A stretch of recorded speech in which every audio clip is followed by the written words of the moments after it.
Hello everyone, it's your local real estate agent, Brandon Barkema here, and I'm going to show you in this video how to change out just a simple single light switch. So what I mean by single is one light switch is the only one that controls the lights. If you have two light switches that control one set of lights, that would be a three-way switch. This is just a single pole switch. So off is off, on is on, there is no other switches in the house. So what we'll need is a regular single pole switch, which we have here. We're going to change it out to a more modern square one from the old toggle switch here. How we know that this is a single pole switch is there's just two terminals here with the ground. If it was a three-way switch, we would have three terminals here in the ground. So this is just going to be a simple on-off switch. We'll also need a new wall plate cover because obviously this one won't work. And I have needle nose pliers. We'll need a flathead screwdriver. And I have a pencil tester. You can pick these up at your local hardware store. I think they're about $20. But it'll help us know if the electricity is actually turned off properly or not. So obviously, a disclaimer is if you're uncomfortable with anything electrical, go hire a professional. This is to show you how simple some of these can be. But safety is obviously first and foremost for anything we do. So what we're going to do is we're going to go upstairs to the breaker panel, turn off the breaker for this to make sure that it's off. So let's go do that before we get started. Alright, here we are again at the breaker panel. And if you've seen any of my other videos, we already know that they're not all labeled correctly. So let's hope this one is. But again, breaker off. It looks like that. That's when it's off. This is when it's on. If you tripped a breaker because you used too much power and the breaker tripped for whatever reason, it'll usually be almost all the way, but about half. So what you do is you turn it off, back on, and that's how you reset the breaker. But all right, let's look here. Need lights. Lights basement. So it says 13 and 15 on here. So we have 13 and 15 right here. Let's start with that one and we'll see if that's right, and if it is, we'll move on. If not, we'll try the next one. Alright, so we found the breaker that turns off the circuit to this light. Again, this is just a single light switch, most frequently found like in a bedroom, bathroom. Just one light switch to control the lights. Probably the easiest one that we'll find. So, just unscrewed the cover plate. We'll take off this here. And eventually I'll be redoing this drywall because it looks terrible texturing on it. But that's for later. So anyway, we're just going to unscrew this switch and pull it out. And it's actually very simple. There are some extra wires here, but we're going to ignore those in the back. What we're really concerned with is we have three wires. We have the ground, we have two black wires, so basically one is going to be constant, always hot. It goes through the switch and then goes out to the light fixture itself. So the reason that I have this pencil tester is you actually can test electricity on the wire, and we can see they're off. If it was on, it would make a constant beeping noise. So the sound you hear here turns red, constant beep. That means it's energized, and that's off an outlet. So I know it's working. This is off. If you hit it, if you tap it, it will beep sometimes, but we know it's off. So we know we're not going to get electrocuted, which is good.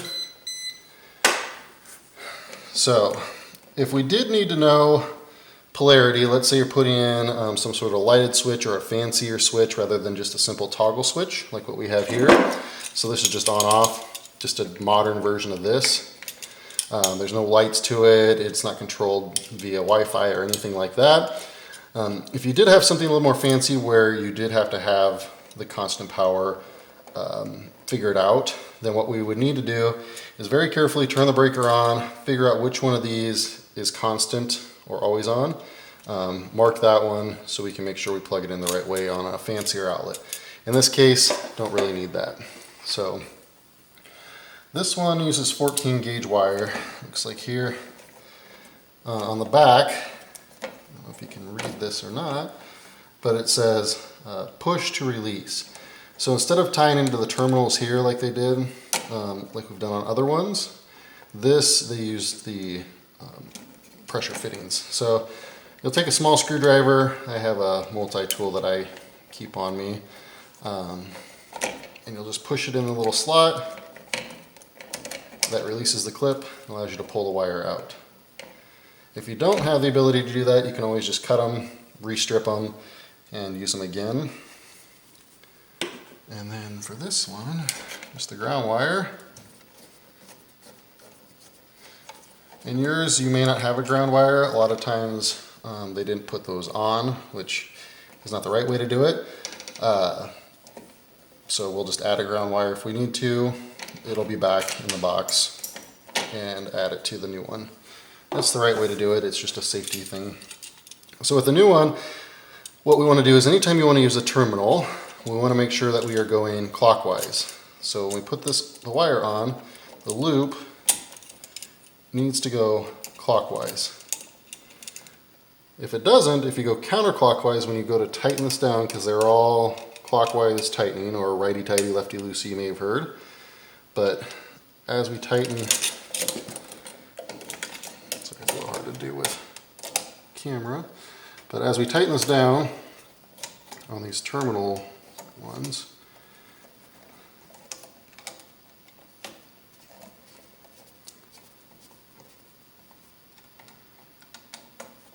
and you can use a Phillips, or they have other electrical drivers as well. I'm using a flathead just because the flathead will work with the whole thing. The flathead does not work on the wall plates, so if you want, you can get a Phillips or something. But anyway, as we tighten this down, by having it clockwise, it'll tighten and pull the wire around it, so it keeps it tight. If you go the other way, as you tighten it, it loosens or pulls away the end of it. So that's why you want to make sure that you go that way, clockwise. With the other ones, we don't really have to worry about it as much because we're going to use these plugs, these little holes that you see at the end of the screwdriver here. Right at the end there's a hole. These will just slip right back in and secure themselves. What I like to do, it's probably overkill, but I just like to tighten these up. The other option you could do as well is with some of these is either put it on there, or these ones, you just screw them down like that. We'd have to cut them a little bit shorter to use the terminals. But I just tighten these up because when you do re-energize the circuit, they will be hot or active, and I just don't like stuff sticking out if we don't need to. So the easiest way is just push them back in here. If you're not sure how far to have them stripped, they usually have a wire strip gauge, which is right here.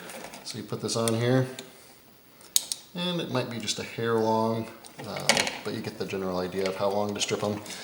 But anyway, again, this is not a lighted or fancy switch, so what we're going to do is we're just going to stick this in there.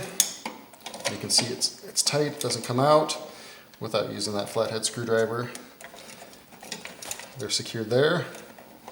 And on here, I don't know if you can see, but it says top on this one, which is usually the side where the ground wire is going to be the top. And the reason for that is if you put it this way, when you go to turn the lights on, you're pushing down on it and it turns the light on, which you don't want. We want it up is on, down is off. So now what we'll do, shove this all back in there. And if your box, so it's hard to see because they put so much mud on this, but the box itself, if the box is recessed quite a ways back inside the wall, you may have had tiled work done. The person that installed them may have just recessed the box a little too far. They do make spacers that you can buy. They're in the electrical aisle where the wires and wire nuts and stuff like that are.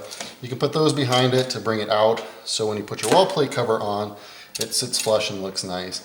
The other option, some people take these tabs here with some pliers and they'll just bend them so it helps it stick out farther. I'm not the biggest fan of doing it that way. I like the plastic spacers, but again, that's another quick option for you as well to help you. So what we're going to do now is just put this right back on.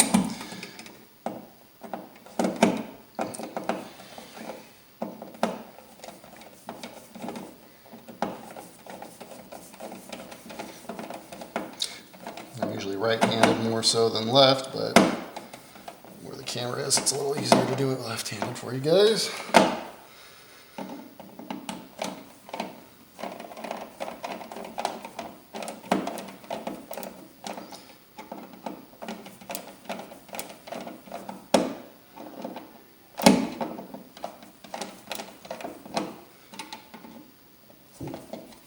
All right.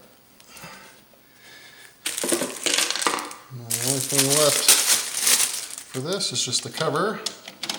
So it'll go on there. These screws will screw into the top and the bottom.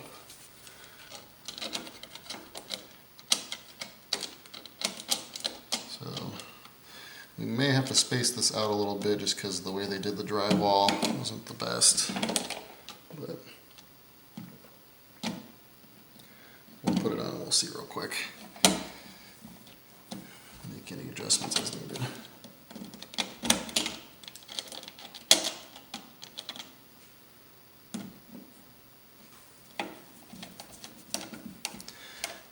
Probably pull it out a little bit.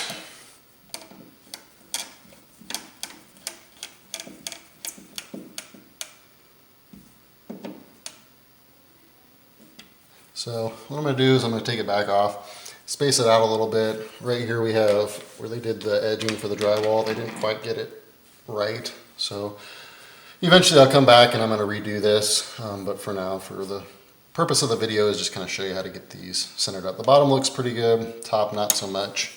So we'll pop this back off and I'll show you guys how to space this out a little bit. Basically what we're going to do is loosen these up. I'm going to go grab my spacers. I'll show you what they look like and how they work. Like I said, the other option is to bend these tabs back if you want. I just don't feel that they are quite as secure as the spacers. Alright, these are the spacers that I got. I got these from Home Depot. About any hardware store should have them. Again, they're in the electrical aisle where the wire nuts, things like that are. But anyway, if you're going to be doing a bunch of these, it might be nice to pick these up. If you're only going to be doing a couple of them, probably not really worth the effort. But anyway, how they work, they come in strips like this. You fold them together as many times as you need to space it out as much as you want. And then you just basically rip them off. So I think we'll probably only need about 2 here. Pull out the outlet, which I've unscrewed a little bit.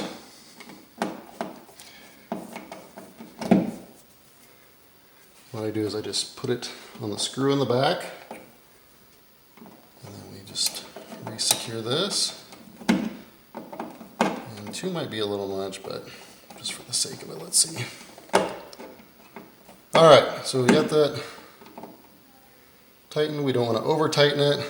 It's secure. Let's try putting this back on, see what it looks like now. The goal is to have the wall plate flush with the wall.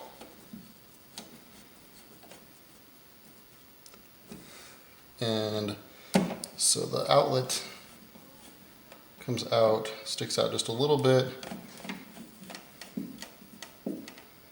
And I always, typically when I do these, I will end with the screw facing vertically.